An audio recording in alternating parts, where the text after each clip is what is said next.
I am sure Polyasolino Rear Admiral will be happy to fill your admiral's vacancy. Darren added with a smile. Sengoku's face darkened. Polyasolino's smile froze. Darren shook his head with a smile, and his eyes fell on Berndy Waldo again. Then, it's time to end. Berndy Waldo, do you have any last words? A last word. Berndy Waldo panted slightly, murmured softly, and his eyes became dazed. He subconsciously turned his head to look in a certain direction not far away. At that location, there was a pile of scorched black bones, and black smoke was coming out. It was Biojack's body. Facing the big explosion of the scale just now, he was weaker than ordinary people, and he had no ability to resist at all, elder brother. He suddenly laughed. Hee, ha ha ha, ha ha ha ha ha ha. The curvature of the corner of the mouth gradually became crazy, and various complex emotions such as helplessness, unwillingness, and despair gradually permeated from the wild laughter. 2 lines of bloody tears leaked from his skull-like eyeballs covered in flesh and blood. Tick, tick. He stretched out his bloody hands, propped up his body with difficulty and trembling, and stood up from the scorched and barren ground. He exhausted the remaining strength in his body, exhausted all his willpower and the last will, commanded his body to stand up, and supported himself to stand upright with trembling legs. He swept across the faces of Sengoku, Polyasolino, and the many Marines who kept coming with weapons, spat out a mouthful of blood with a look of disdain, and finally landed on Colonel Marine. He laughed wildly. This will be his final victory, and he will never allow himself to show the slightest cowardice before he dies.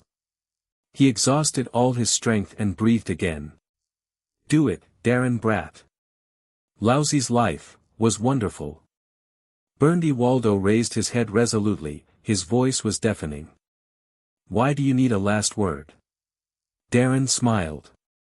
As you wish. As he spoke, he took out a coin and flicked his thumb up. The silver coins flipped continuously in mid-air, quickly reflecting faces one by one under the weak winter sun. Sengoku with a dignified expression, Polyasalino with a teasing expression, a group of Marines who are facing an enemy, Darren with bleeding from the corner of his mouth. Time seemed to slow down at this moment. In the cold winter wind, petals of pure white snow fluttered down smartly, and soon melted into the scorched earth. Burndy Waldo stared blankly at the falling coin, and flashed through its smooth surface the memory images hidden in the deepest part of his mind. When I was a child, I stood on the edge of a cliff and looked at the sea. The first voyage to sea encounters the danger of a storm.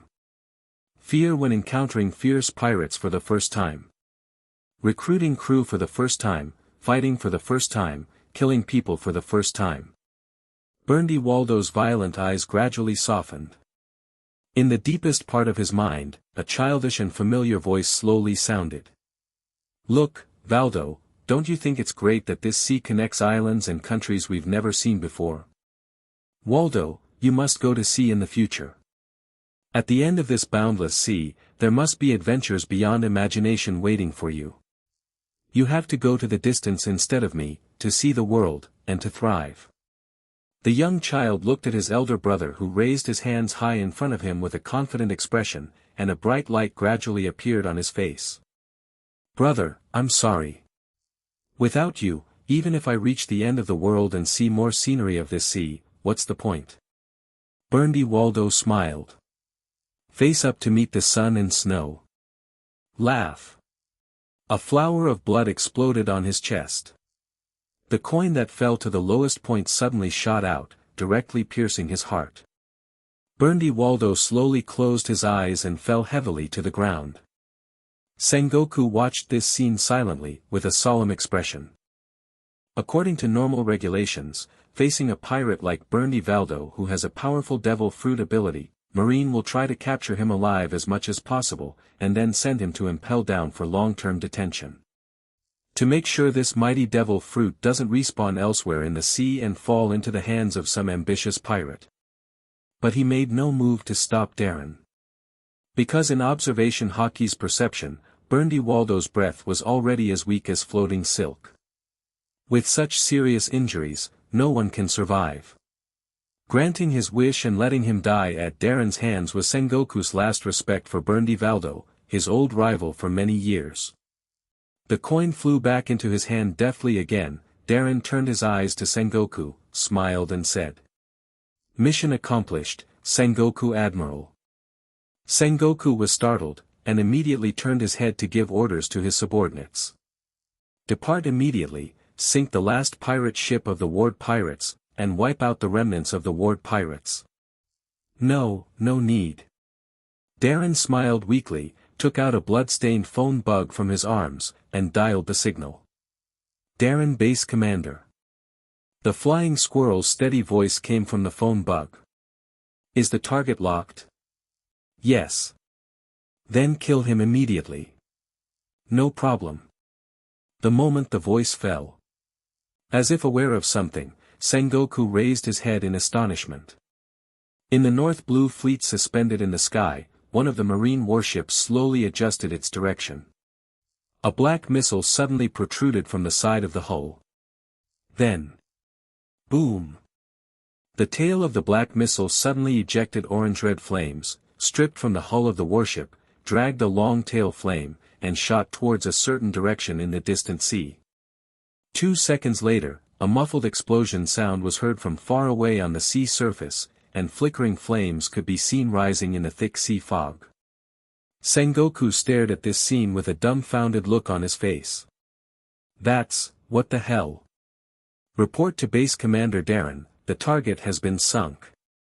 The voice of the flying squirrel came from the phone bug again. Nice job. Darren laughed, hung up the bug comm, and looked at Sengoku. Report to Sengoku Admiral, mission accomplished. During this campaign against the Ward pirates, the North Blue Fleet sank 5 enemy ships and killed more than 3,000 pirates. The captain of the ward pirates, Burndy Waldo, and the deputy captain, Biojack, were executed on the spot. North Blue Fleet suffered 0 damage. Sengoku opened his mouth, but for a moment he didn't know what to say.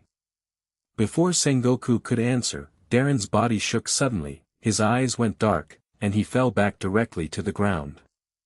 Colonel Darren. Save people quickly. Where's the doctor? Get the ship doctor over here. The eager voices of the surrounding Marines continued to sound. That's the end. Polyasolino looked at Colonel Marine who was unconscious on the ground, and said with a smile. Yeah, that's the end. Sengoku murmured dreamily.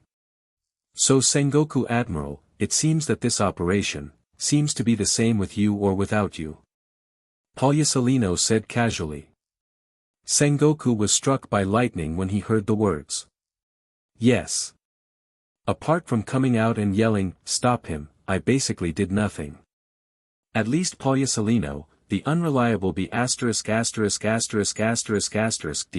arrived just in time to save Darren's life and drag Burndy Valdo for a moment. Feelings this time the crusade against the ward pirates, really has nothing to do with me. With me or without me?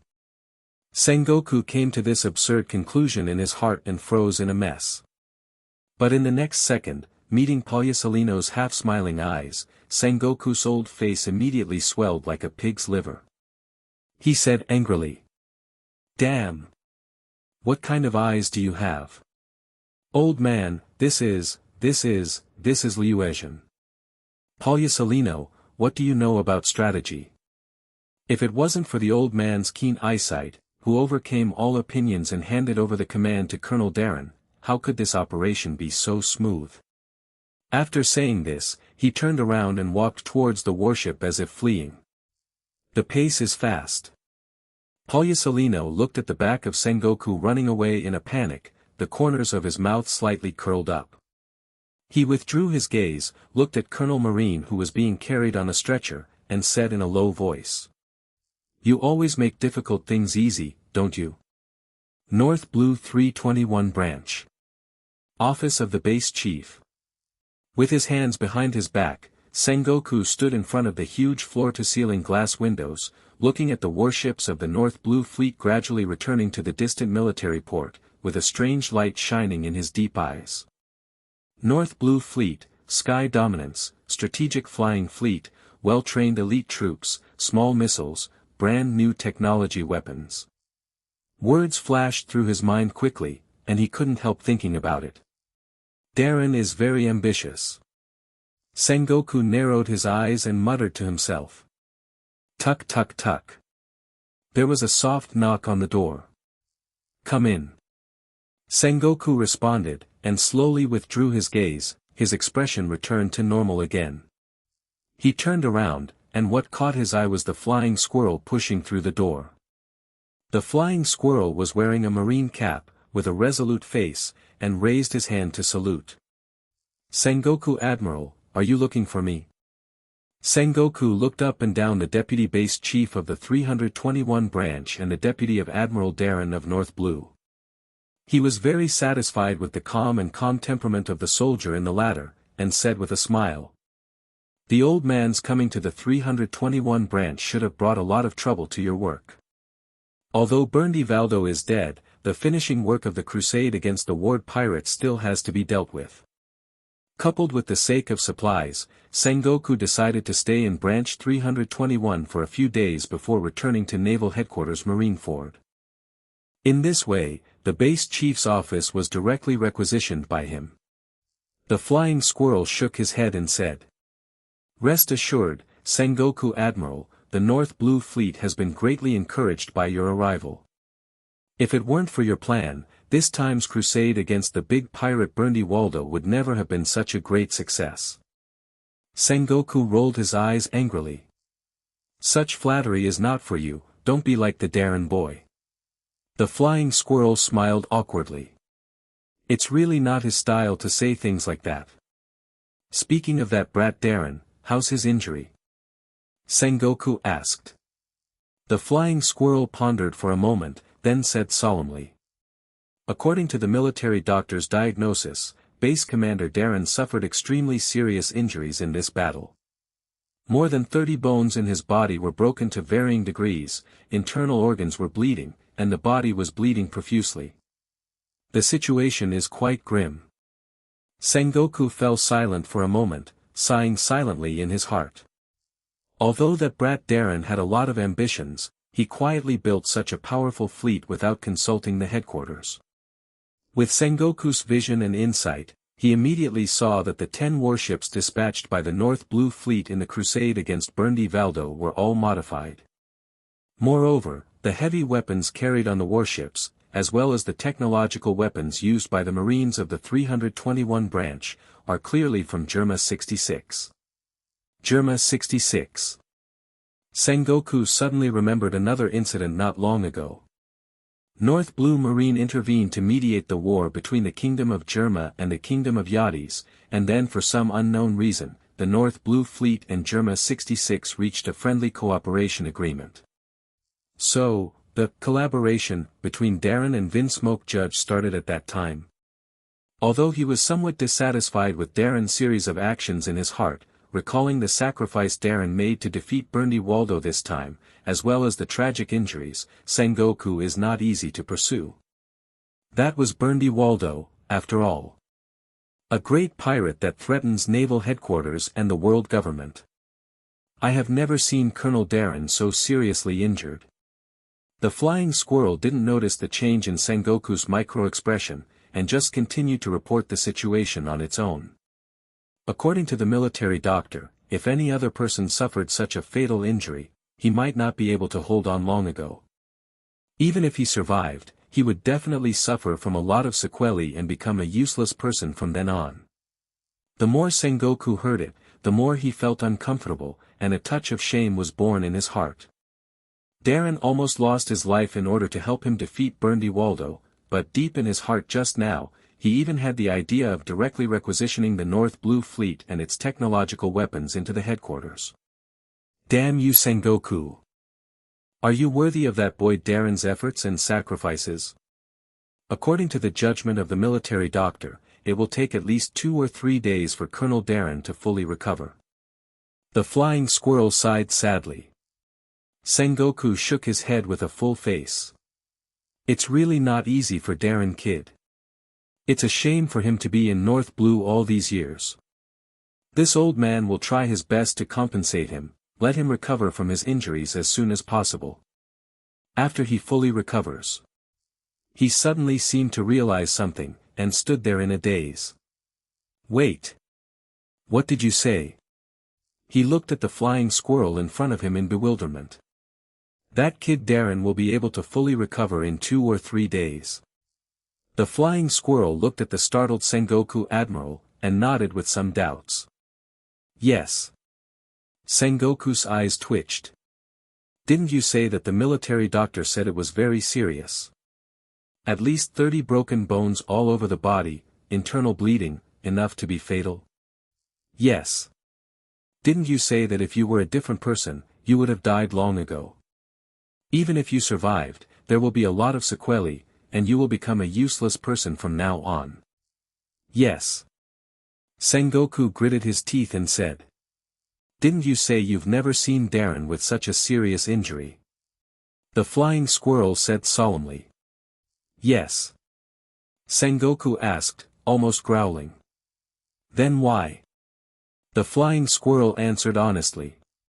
I really don't see Colonel Darren being so badly wounded. In the past, even if it was chopped by a sword, bombed by shells, burned by flames, pierced by bullets. Basically, scabs would form in less than half an hour. But this time, Base Commander Darren will lie in the hospital for 3 full days. He said of course. It's too serious.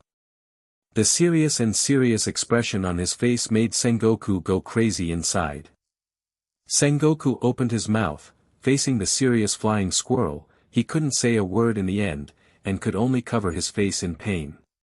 Okay, the old man knows, you go out first, the old man wants to be quiet. Yes, Sengoku Admiral, call me anytime if you want to. Flying Squirrel raised his hand and saluted a standard military salute, then turned and left the office. Etc. Sengoku suddenly called to stop him. "Where's Gion and Cake? Tell them to come over." The Flying Squirrel pondered for a moment, and said. "Report to Sengoku Admiral that Major Gion and Major Cake are not in the branch." "Where did those two guys go?" Sengoku asked suspiciously. "Major Cake took Polyasolino Rear Admiral."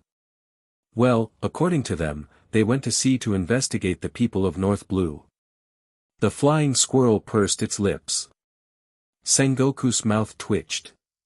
"What about Gion?" "Major Gion is out to get them." Sengoku. So Sengoku. How likely do you think this model of the North Blue Fleet will be applied to our headquarters?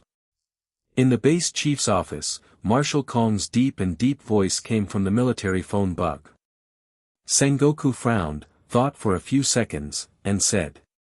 Reporting to Marshal Kong, it's hard to say for the time being. Regarding the specific cost of the equipment and weapons of the North Blue Fleet, I need to wait for Darren to wake up before I can really confirm it. On the Marineford side, Kong in the Marine Marshal's mansion crossed his arms and said in a deep voice. I have heard about Germa's high-tech weapons for a long time. With such powerful equipment, the combat effectiveness of the army can indeed achieve a significant leap in a short period of time, but Sengoku, you should know the strongest point of the North Blue Fleet, not on the weapon. It's Darren, Sengoku said slowly. That's right, the key to the flying fleet lies in that boy Darren's devil fruit ability. Without him, the North Blue Fleet will only be a strong army no matter how many high-tech weapons it is equipped with, and no matter how strong the military quality of its personnel is. Kong sighed. But with Darren's devil fruit ability, the strategic significance that this fleet can play. He paused for a moment, with a solemn expression, and said word by word. Incalculable. Sengoku nodded approvingly. The horror of a flying fleet can be seen from the guy Golden Lion Shikimadara. Although the number of flying pirates led by him is huge, it is far more than ordinary pirate ships, and there are dozens of pirate ships under his command. But in fact, the strength of the Golden Lion's subordinates is not strong, lacking the backbone combat power to support the situation, like the captains of the Whitebeard Moby D***K's various teams, let alone being able to compare with Roger, who is taking the elite route. But for naval headquarters, if one has to choose the most difficult pirate in this sea, that must be Golden Lion Shiki, no doubt.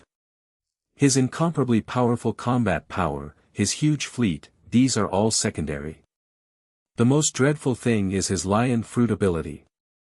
Raising the entire pirate fleet to high altitudes, endowing other forces with incomparable mobility, easily attacking targets and escaping them is simply impossible to defend against. And you have to understand, Sengoku. As Darren grows stronger, the more he develops his devil fruit, the more warships he can carry. It's a given for the talent he's shown. Kong lit a cigar and took a deep puff, a smile gradually forming on the corner of his mouth. Perhaps in the not-too-distant future, the righteous force in this world will have a flying admiral. Sengoku was silent for a while upon hearing that. But Marshal Kong, regarding the control of the North Blue Fleet and Darren's collection of taxes in North Blue, is our headquarters just turning a blind eye? After my 2 days of observation, the personality cult of Darren within the North Blue Fleet has reached its peak. Even to a certain extent, in North Blue, my Marine Admiral's orders are not as useful as the words of the Colonel Darren. The previous investigation results of Gion and Kaji also came out. Relying on the taxes collected in North Blue, Darren equipped his subordinates with top-notch weapons, equipped with the most advanced warships, and even provided data that exceeded the standard of the ministry. Double the military pay and benefits.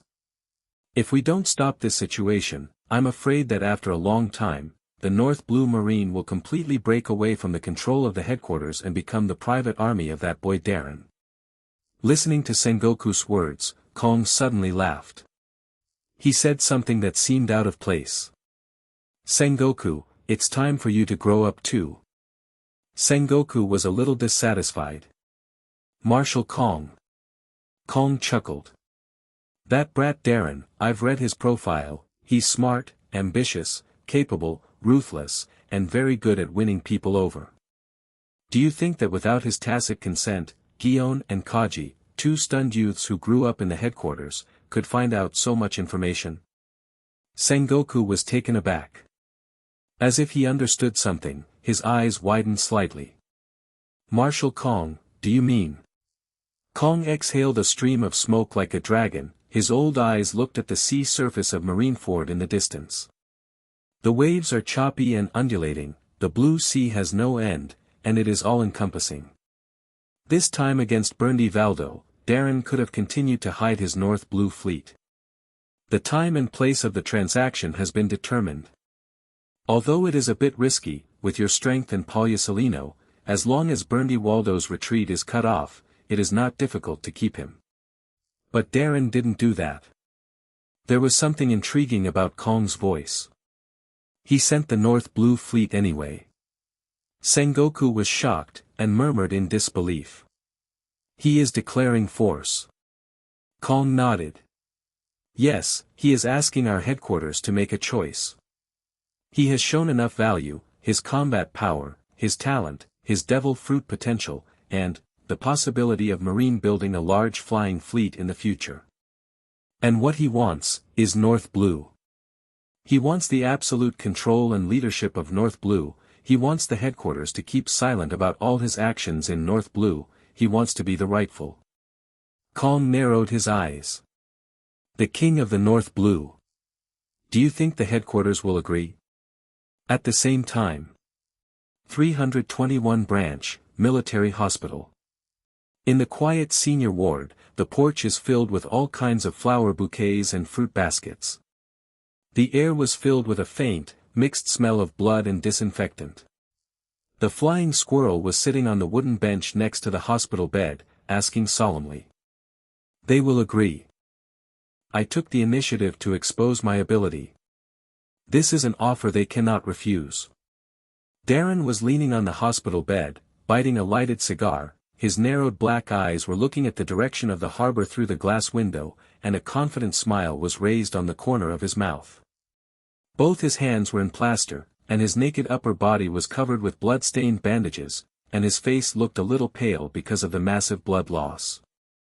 Let's see, I can't say these things to my face, but Sengoku and Sora are smart people and they'll understand.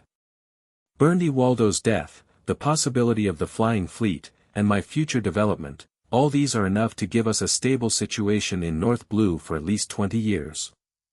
It won't be long before your commission will come down. Darren's eyes fell on the calm and resolute face of the flying squirrel, and he grinned and said. Congratulations in advance, the new Admiral of North Blue. This is absolutely impossible. Sengoku slammed his fist on the desk angrily. Marshal Kong, the North Blue Marine is not his Rogers Darren's property.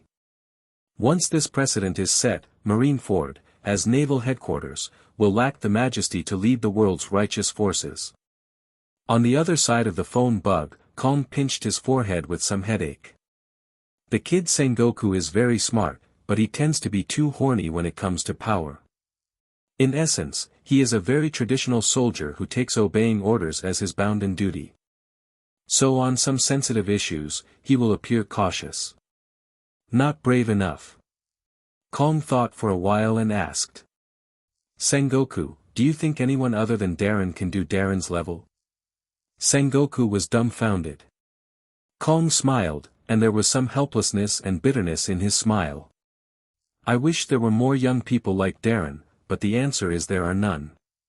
Even Sakazuki and Pagliasolino, who you have high hopes for, and, well, that kid from Garp's family can't do this. Sengoku muttered under his breath. I didn't expect much from Pagliasolino. Kong. He shook his head, took a deep puff on his cigar, and continued. Darren is an excellent kid, even better than all of us expected. Sengoku admits reluctantly, his talent is really outstanding. No, not just talent. Kong said in a deep voice. The report on the campaign against Burndy Waldo that you submitted, the old man has already read it. Let's not talk about the North Blue Fleet that he built by himself, just from the deployment of troops, the route of ambush, and the planning of tactics. The talent shown by that kid Darren is definitely the top in this sea. Using the firepower advantage of the North Blue Fleet, give priority to cutting off Burndy Waldo's retreat. Infiltrate in advance, and use hands and feet in the arms of the transaction. Burndy Waldo's every move was clearly figured out by him. The old man even thinks that the process of this action has probably been deduced countless times in that kid's mind. It is our Marine's fortune to have a young man with such penultimate military talent. If it was Sakazuki, Palyasolino, and Drago, the three brats, no, if it was you, would you be able to do it so easily, Sengoku? Sengoku faltered, unable to speak. Palyasolino, Sakazuki, and Drago.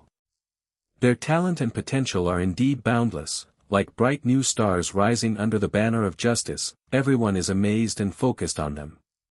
But Darren's political skill, military ability, and strategic wisdom are all beyond those of the three of them. Without spending a single soldier, with a brutal attitude of 0 battle losses, the Ward pirates were wiped out. With this achievement alone, who can achieve it on this ocean? Burndy Waldo is an old rival. Sengoku, Garp, and Zephyr have fought against him countless times in the past, but all failed in the end. It seems that Darren has surpassed the three of them to some extent. For a moment, Sengoku felt his face burning. The most outrageous thing is that in this final crusade against Burndy Waldo, I really couldn't help at all. So, you get it, Sengoku. Kong said meaningfully. Compared to a future Marine Admiral that can coexist with wisdom and strength, how about giving him North Blue? And the most important point is that no matter how bad Darren's reputation is, he still sticks to a bottom line in his heart. You can see that with North Blue under him. The crime rate has dropped sharply, the living standards of civilians have improved, and the number of pirates has dropped sharply. Isn't this the justice we want to see? Sengoku frowned and said, Commander Kakong, all this is for his personal power and ambition. It does not matter.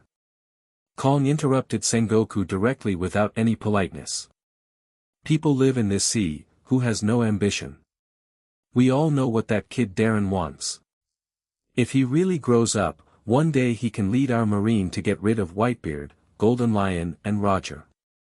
The old man, the position of Marine Marshal, let him sit and howl. There was a gleam of wisdom in his old eyes.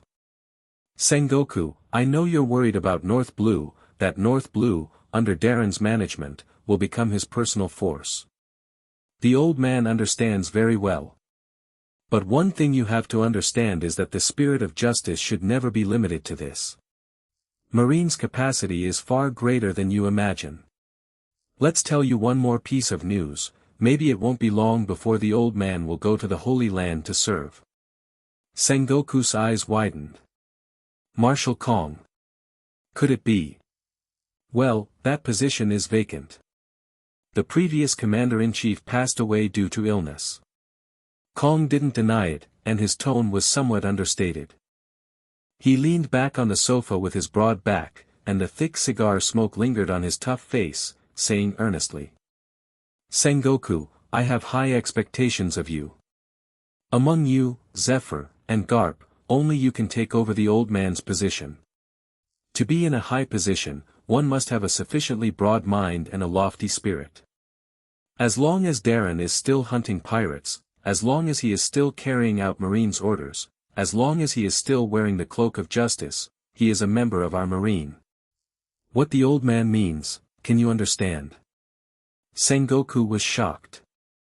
Kong's words were no less than a thunderbolt on dry land, which exploded heavily in his mind, setting off monstrous waves.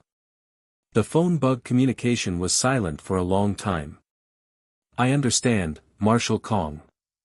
After a long time, Sengoku slowly raised his head, and his tone returned to his usual calmness and composure. Kong smiled with satisfaction. So, what about the news release? Have you figured it out? Sengoku pondered for a moment, then solemnly said. North Blue Admiral Darren, in the name of justice, successfully defeated World Destroyer, Burndy Waldo. Ha ha ha ha ha. The sound of Kong's hearty laughter resounded through the Naval Headquarters Marineford's Marshal's Mansion. 321, North Blue Marine Branch. Military Hospital.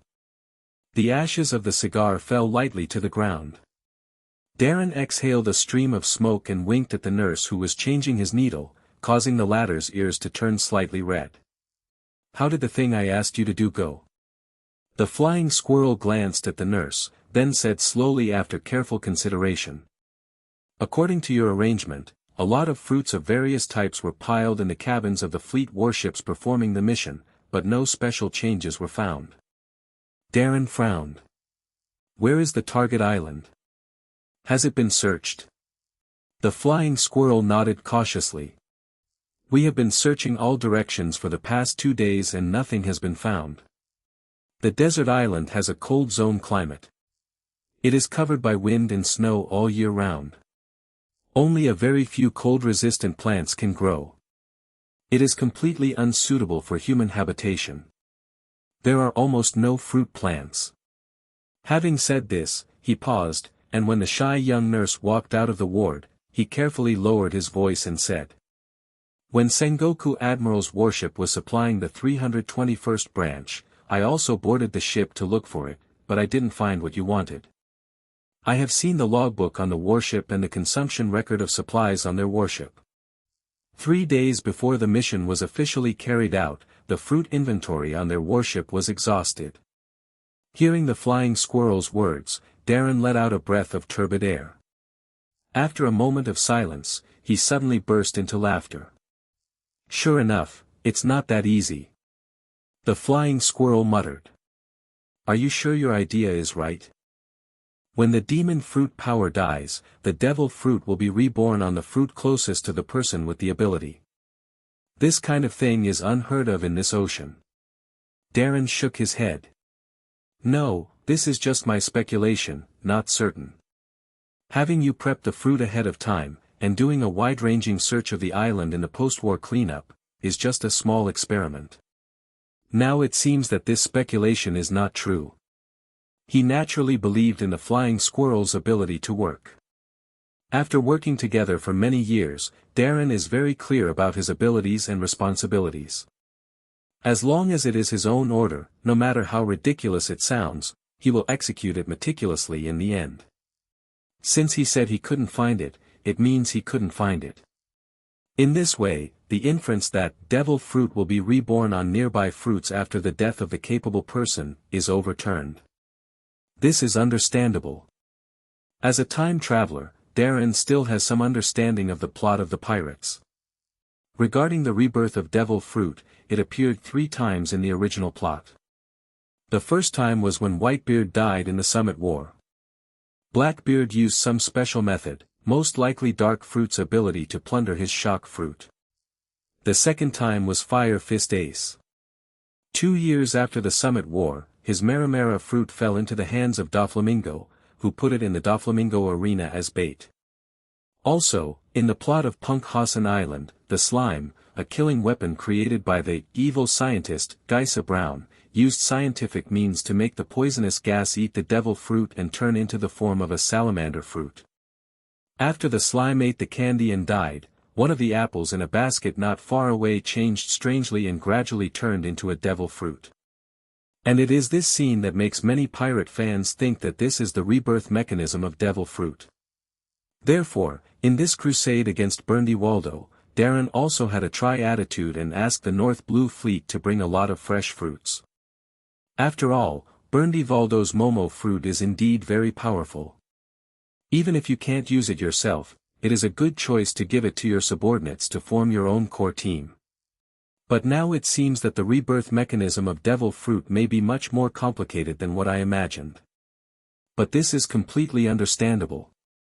If the rebirth mechanism of devil fruit is really that simple, with the power of world government and marine, it would have been discovered long ago.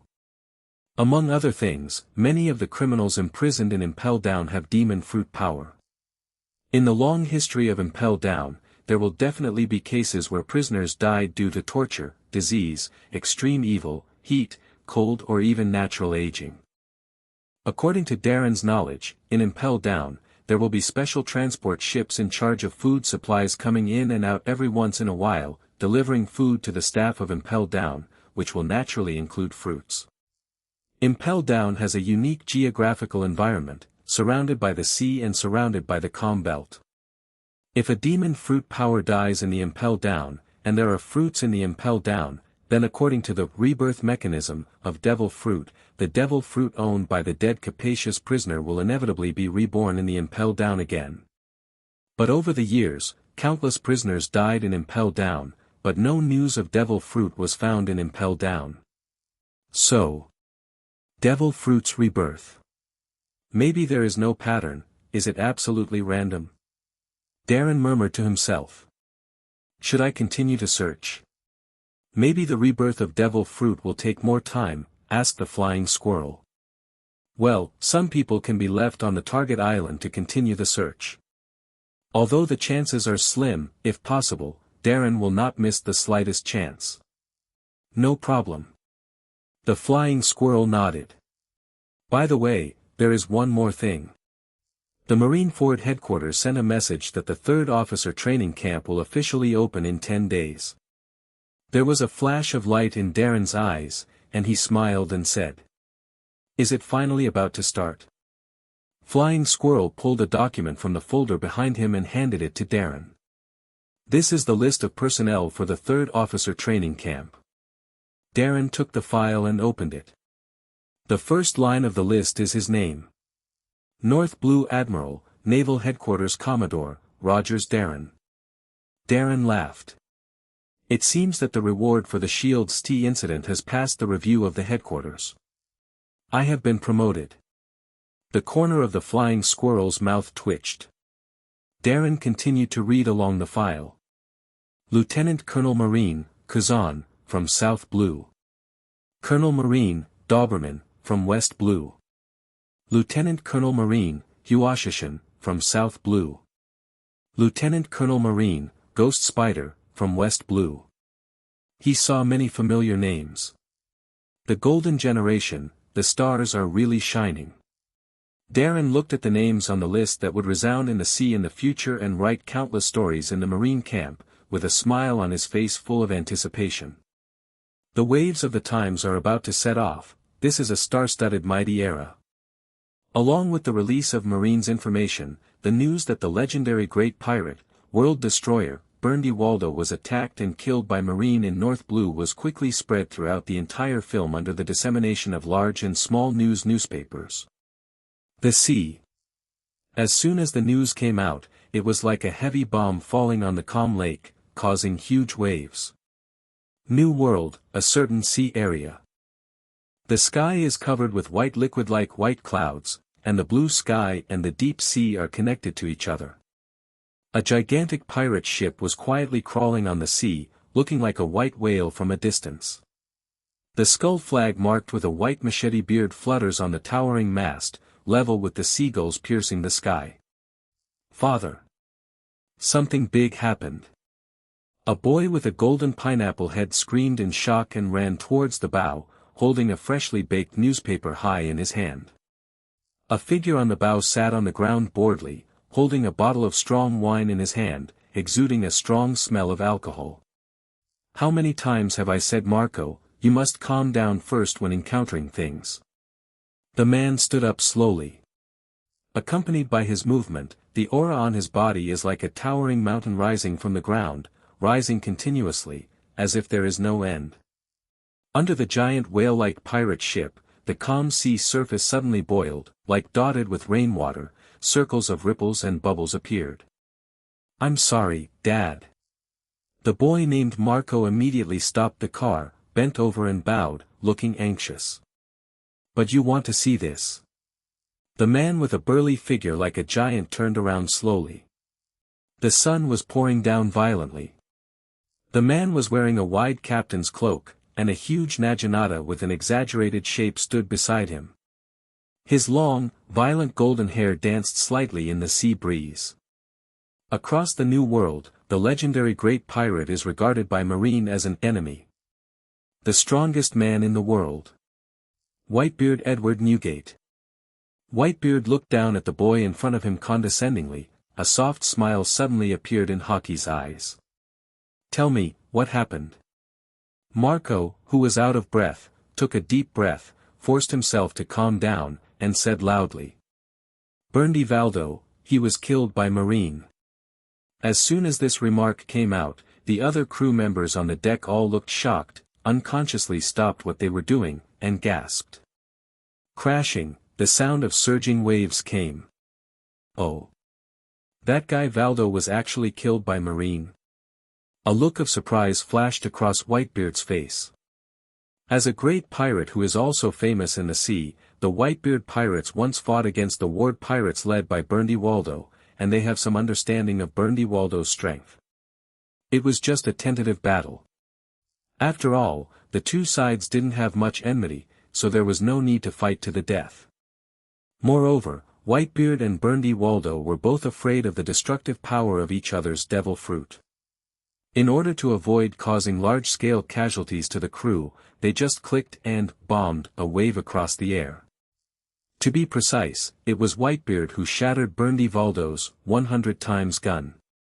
Was it Sengoku or Garp who made the shot? Whitebeard asked in a low voice. Neither. Marco shook his head.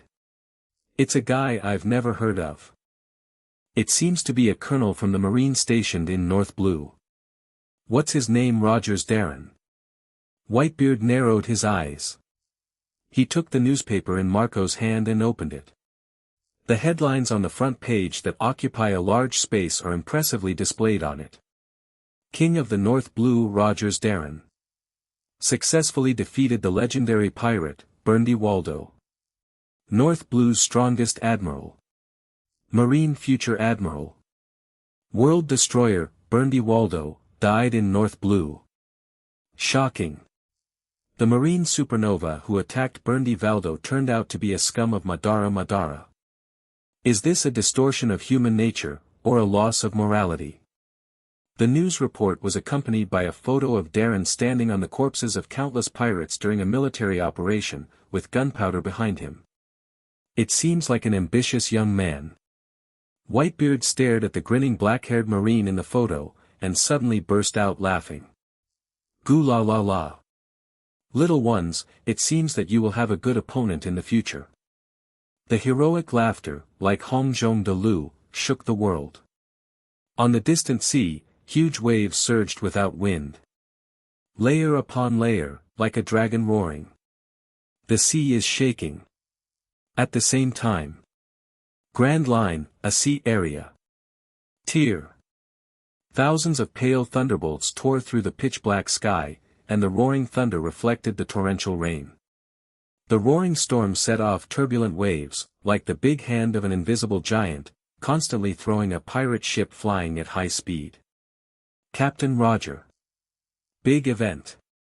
In the rainstorm, a kid with a red nose and a hood ran wildly on the deck.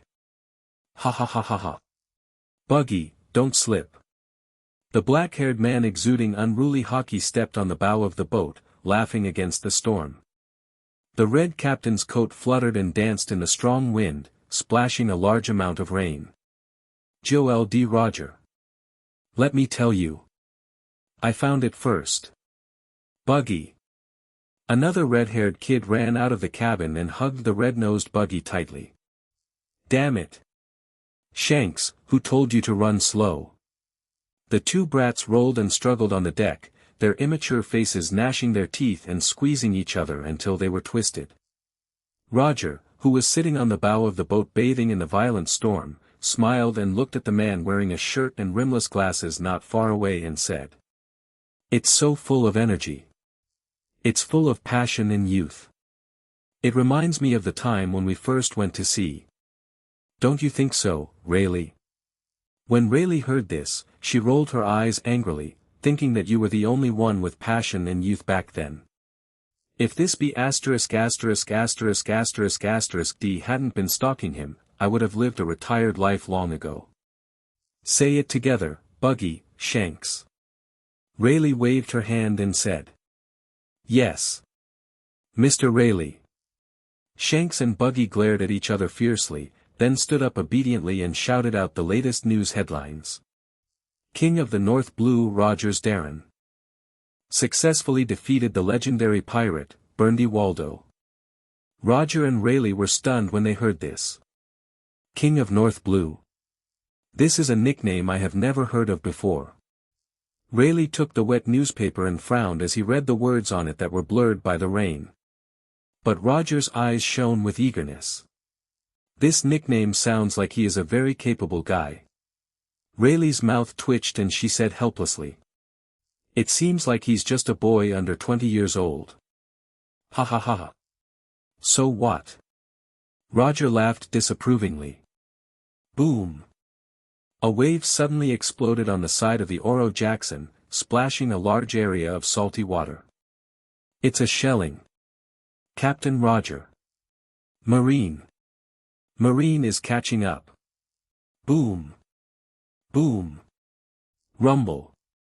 Black cannonballs tore through the rain curtain, drew parabolas from high in the sky, and continued to fall towards the pirate ship. Bang! The light of the sword is as brilliant as flowing water scattering flowers. Several artillery shells that fell from the sky were cut into two pieces by Rayleigh, and exploded in the sky above their heads, setting off thick smoke. The flickering firelight reflected Rayleigh's solemn expression. Roger. You can't run away. A powerful roar came from the sea far away from the stern of the ship. In the hazy sight, a naked upper-body marine with gnarled muscles could be vaguely seen, standing on the bow of a dog-headed marine warship, constantly throwing cannonballs at them with his bare hands. Ah! Here we go again. Buggy held his head and screamed, his face full of horror. Why does this B********** D keep lingering? We are really going to die this time. Shut up. The red-haired man covered Buggy's mouth with his hand and said viciously. However, it could be seen from his pale face that he was also extremely uneasy inside. Ha ha ha ha Garp, I'm not in the mood to play with you. Roger made a face at Garp from a distance, smiling mischievously like a child. Hurry up and run away, that guy is the strongest marine. Okay, the crew members cheered in unison. Under the control of the sailors, the sails of the Oro Jackson were bulging, and the speed surged due to the force of the storm. Damn! Garp gritted his teeth when he saw this, and threw the cannonballs faster and faster, his hands almost turning into phantoms, and roared in the air. Don't run away if you dare, Roger. Don't chase after you if you have the guts, Garp. Rumble. Don't run. Then don't chase me. Similar things happen in every corner of the ocean. Looking at the headlines in the newspapers, some people sneered, some mocked, some were silent, some cheered, some were angry, some reacted indifferently, some were ready to take action. But one thing is certain. Today, the name, King of North Blue, Rogers Darren has officially appeared on the stage of this sea. 3 days later. 321 Branch, Military Hospital, Senior Ward. The blood-stained bandages were torn off one by one, revealing pinkish fresh skin and flesh. The muscular and angular body was full of male hormones, which made the young nurse's face flushed and her mouth dry. Lord Darren, I will help you remove the cast on your arm. The young nurse spoke softly. No need, I'll do it myself. Darren smiled, lowered his head, and punched hard with both fists. Snap! With the clenching of the fist, the muscles in the arm instantly contracted and swelled, crushing the plaster covering the arm into powder.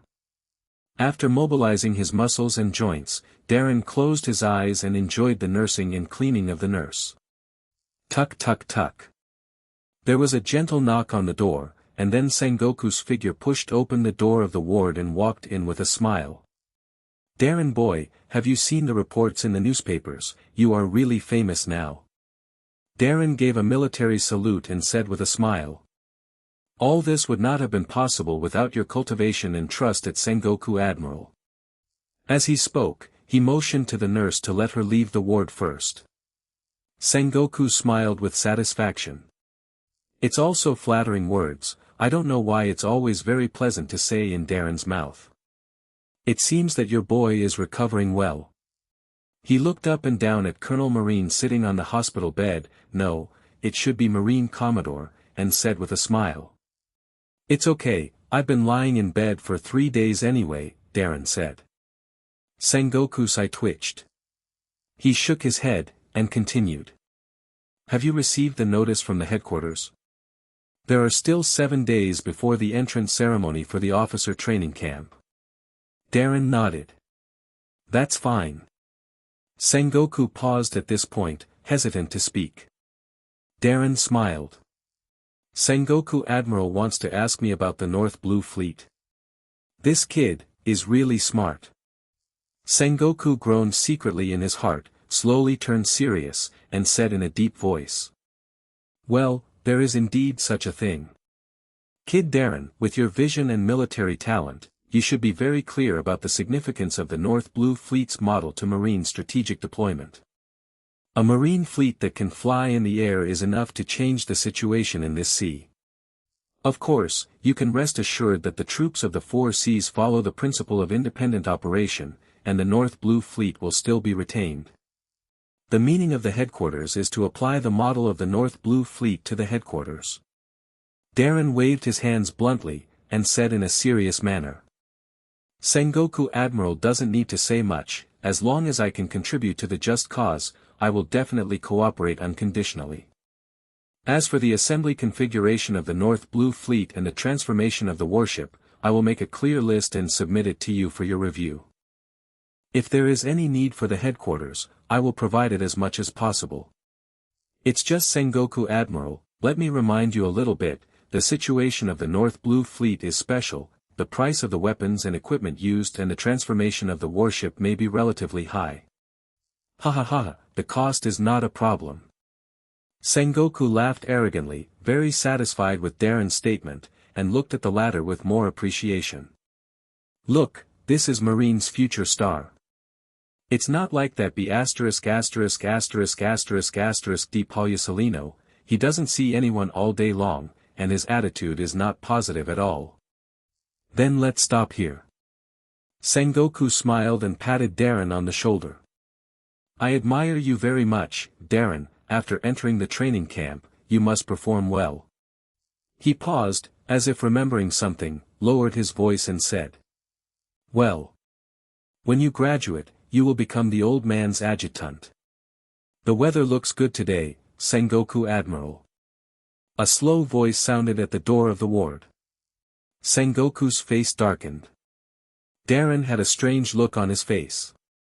I saw this guy Porisolino standing at the door of the ward without knowing why, leaning against the door frame, with his hands in his pockets, looking at Sengoku with a half-smiling expression.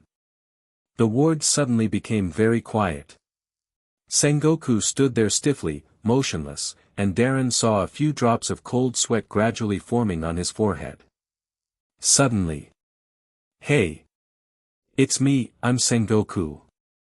Sengoku suddenly took out a military telephone bug from his arms and shouted at it anxiously. What? Such a big thing happened. Okay. I'll come back as soon as possible. As he spoke, he quickly walked out of the ward, his back a little flustered.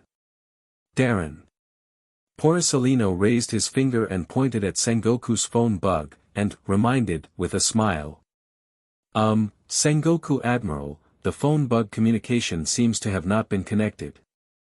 Sengoku paused, then his expression changed, and he muttered to himself. Is the signal bad? He gritted his teeth hard. Damn it, it happens to be such a critical time. As he spoke, his pace quickened a little, and his figure quickly disappeared at the end of the corridor. Several black lines slowly appeared on Darren's forehead. Porisolino smiled and walked into the ward immediately. It seems to be recovering well. Good.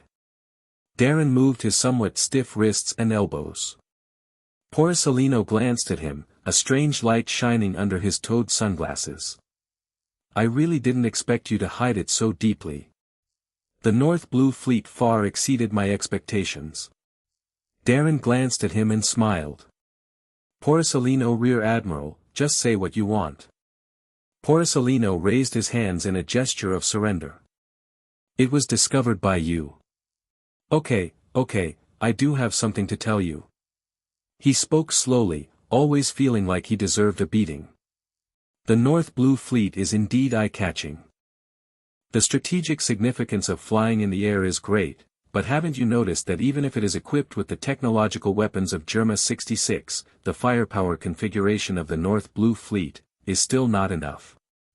Darren narrowed his eyes, subconsciously sat up straight and raised his eyebrows. Porcellino Rear Admiral, what do you mean? Porcellino said with a smile. Marine is about to form a special scientific force, which will be mainly used to integrate the research results of the genius scientist, Dr. Vegapunk, and apply them in actual combat to enhance Marine's combat effectiveness. Dr. Vegapunk, as a genius who has been 500 years ahead of the world, has discovered some interesting patterns in recent times, and based on this, he did some research and came up with a more interesting weapon. Darren immediately became interested. You need to conduct field tests on this weapon to collect experimental data. Bingo. Porcellino's sunglasses reflected a faint light. He smiled half-heartedly and said. North Blue Fleet, interested? Darren asked, what is the weapon? Porcellino raised an index finger, this. On his index finger, a hot and destructive aura gradually rose. Golden light gathers. The laser cannon carried by the pacifist. Did Vegapunk develop the experimental product so quickly? Looking at the back of Porcellino walking out of the door of the ward with his head bowed, Darren thought to himself. From this point of view, Vegapunk has unlocked the secret of Devil Fruit's ability. This was an unexpected surprise. During this period of time, the 7 warlords of the sea system is far from being established, and the pacifist prototype, Tyrant, Bartholomew Kuma equipped with laser cannons is estimated to have not yet gone to sea. This also means that the pacifists who appeared in the Sabaody Archipelago incident in the original plot probably do not even have the most basic concepts. If it is possible to carry a certain number of laser cannons on the North Blue Fleet. Rows of invincible fleets pierced through the clouds and descended from the sky, using the most advanced laser cannons on the sea to wipe out all enemies within the target range. That scene, even thinking about it for a moment, Darren found it exciting. The crushing of technology. If this plan is really successful, Darren would like to let the so-called big pirates in this sea experience the power of technology. Tuck tuck tuck. At this time, there was a gentle knock on the door. Come in. Darren responded. The door of the ward was gently pushed open, and a tall black-haired figure walked in heroically, stepping on high heels. What a rare visitor. Looking at the delightful Marine in front of him, Darren couldn't help but tease him. Guillaume glanced at Darren indifferently, and casually put a bouquet of flowers on the table beside the bed, and said lightly. You're not dead yet, the villain really can live for a long time. Darren shrugged. A face swollen like a pig's head protruded from behind Guillaume, grinning and saying. It's not very spiritual. Looking at Giagi's bruised and swollen face, Darren was immediately happy. Giagi, what are you doing here? You were beaten when you went to a custom shop. Cake's face turned red immediately, he glanced at Guillaume in fear, and hesitated. Really guessed it. The corners of Darren's eyes twitched, and a few black lines appeared on his forehead. He shook his head. What's the matter with you? Guillaume said slowly. The officer training camp is about to start. Major Kaji and I are also members of this training camp. We will go to the headquarters with you for training. Darren nodded and said. Well, I know this, I have seen the list. With the strength and status of Guillaume and Kaji, it is normal to get 2 places in the officer training camp. Although it is indeed early for them.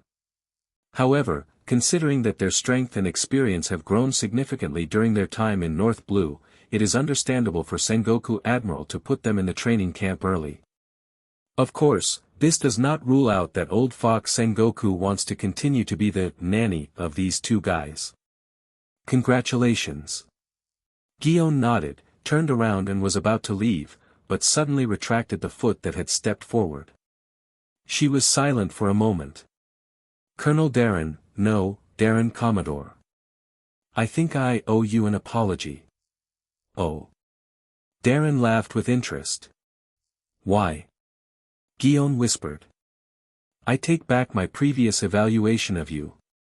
Although you smoke, drink, are greedy for money, are lustful, like to kill people, and have a strong desire for power. She bit her lower lip with her white teeth. But you're a good Marine. Well, fair enough. Darren narrowed his eyes with a smile. It seems that you seem to have discovered something. Gion didn't speak. On the way out to sea to catch Jiaji, she saw a pair of familiar figures. It was a small but cozy flower shop. The father and daughter in the flower shop changed their attire, hairstyle and hair color, as if they were completely different people. But she still recognized the innocent little girl at a glance. Darren grinned suddenly. However, I still prefer your rebellious look before. Gion's face darkened, and he quickly walked out of the ward on high heels. Marine Commodore's hearty laughter could be heard behind him. In the ward, Jiaji shook his head and looked at this scene, his face full of sadness. It's really yours, I've never seen Gion apologize to a person. Darren smiled, it has never happened, but that doesn't mean it never will happen. TCH. Jiaji snorted, you know how to be cool. He thought for a while, then suddenly put an arm around Darren's shoulder and said dissatisfiedly. But you are so unkind. You accomplished such a great feat by killing Burndy Waldo, but you didn't take me with you. He waved his clenched fist, his eyes bursting with hot light. You know I stood on the warship in the sky and watched you fighting on the island. The boiling fighting spirit in my heart made me tremble all over. Really? I heard from Flying Squirrel that you were so frightened that your face turned pale, and your hands were shaking so much that the railing was almost crushed by you. I'm afraid of heights. Jia Ji blushed and said. Fear of heights, do you understand? If you let me go down, I will be able to fight side by side with you. Maybe even Polyusolino won't be needed. If the two of us work together, we will be able to kill Burndy Waldo directly. There was resentment in his tone. What a perfect story that would be. The genius Marine from the headquarters is planning to attack the legendary big pirate. If this gets out, how many ladies will I favor? Oh no, how much will I win? The support of the people. I will become Marine's new star, the hope of justice. Darren glanced at him. But I heard that this is how you brag to others. Jiaji's tone was suffocated. I. His expression changed, and finally he sat down hard, picked up the fruit basket next to him, and started to eat it angrily. Darren laughed and shook his head. He stood up, put on his military uniform, and pulled off a brand new cloak of justice from the coat rack. I'm going out for a while. Where are you going?